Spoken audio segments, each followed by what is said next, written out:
नवाचार इस भूमि से होने जा रहा है जो कालांतर में पूरे देश के लिए और बागेश्वर धाम के श्रद्धालुओं के लिए एक अनूठी व्यवस्था होने जा रही।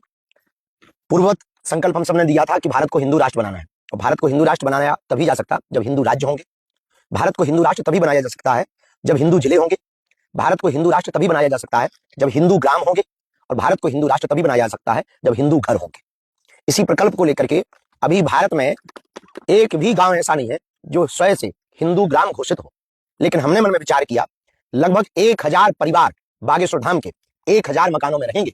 तो जिस भूमि पर हम लोग बैठे हैं, इस भूमि के आसपास वह 1000 निवासों का निर्माण होगा, जिसके लिए भूमि बागेश्वर धाम जनसेवा समिति से दी जाएगी, और निर्माण की जिम्मेवारी बागेश्वर धाम के सभी जो सेवादार हैं, जिनकी इच्छा है, जिनको हिंदू ग्राम में रहने का संकल्प है, जिन्हें बालाजी के चरणों में अपने जीवन बिताने का भाव है, उन लोगों के लिए यह भूमि पूर्ववत रूप से रजिस्ट्रेशन करवाने पर आवंटित की जाएगी, और उनके केवल मात्र इस बात का सहयोग लिया जाएगा कि आप निर्माण कार्य के लिए जो समिति तय की गई है, उस समिति को मटेरियल का, सामग्री का आप जो है व्यवस्था करवा दें। तो पूर्णतया एक जैसे मकान 1000 मकान इस भूमि पर बनाए जाएंगे। हाँ, ये क्रय विक्रय हेतु नहीं है, इसलिए जब तक आपका जीवन रहेगा तब तक वो भवन आपका ही रहेगा बागेश्वर धाम के पास में। इसी के लिए आज हम सब अमृतकाल बेला में यहाँ उपस्थित हुए हैं। इसका नाम ही है बागेश्वर धाम हिंदू ग्राम। इस हिंदू ग्राम की परिकल्पना को लगभग 2 वर्ष के अंतर्गत हम सब पूर्ण करेंगे, जिसमें सदस्यता है। सदस्यता के लिए एक टीम निर्धारित कर दी है जो धाम का कंस्ट्रक्शन का काम देखती है। वो मटेरियल का सबकी व्यवस्था देख करके आपके साथ अनुबंध करके यहाँ पर कार्य प्रारंभ करेंगे, और 2 वर्ष के अंतर्गत हम इस हिंदू ग्राम की स्थापना को कर पाएंगे, जो पूरे भारत में एक नया होगा, नवीन होगा, अद्भुत होगा कि भारत में अब हिंदू ग्राम होंगे। जब हिंदू ग्राम होंगे तो निश्चित रूप से हिंदू जिले होंगे, हिंदू जिले होंगे तो हिंदू राज्य बनेंगे, हिंदू राज्य बनेंगे तो भारत हिंदू राष्ट्र बनेगा। इस हिंदू ग्राम की परिकल्पना में जो वास्तविक बागेश्वर धाम के प्रति शरणागति भाव रखते हैं, निष्ठा रखते हैं, उनके लिए ही यह स्थान प्राप्त हो पाएगा, उनके लिए ही यहाँ पर भवन प्राप्त हो पाएगा। यहाँ गैर हिंदुओं का प्रवेश वर्जित रहेगा।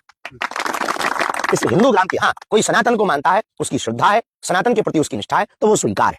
अगर वो बालाजी को मानता है और सनातन के प्रति, राम के प्रति, इस देश के प्रति अगर किसी की निष्ठा नहीं है, तो इस ग्राम में उसका प्रवेश नहीं है, वर्जित होगा। इस विचारधारा के साथ समस्त भारत के उन हिंदूवादी बागेश्वर धाम के लोगों के लिए यह हिंदू ग्राम का दिव्य संकल्प आज समर्पित किया जा रहा है, जिसमें लगभग अभी 50 से 55 लोग पूर्ववत ही जुड़ गए। 2 लोगों ने आज ही आकर के इस हिंदू ग्राम में अपना भवन बनाने का दिव्य संकल्प यहीं पर लिया है। तो हम आप सब जो भूमि पूजन में आए, उसी की चाय हम आप सबको पिला रहे हैं।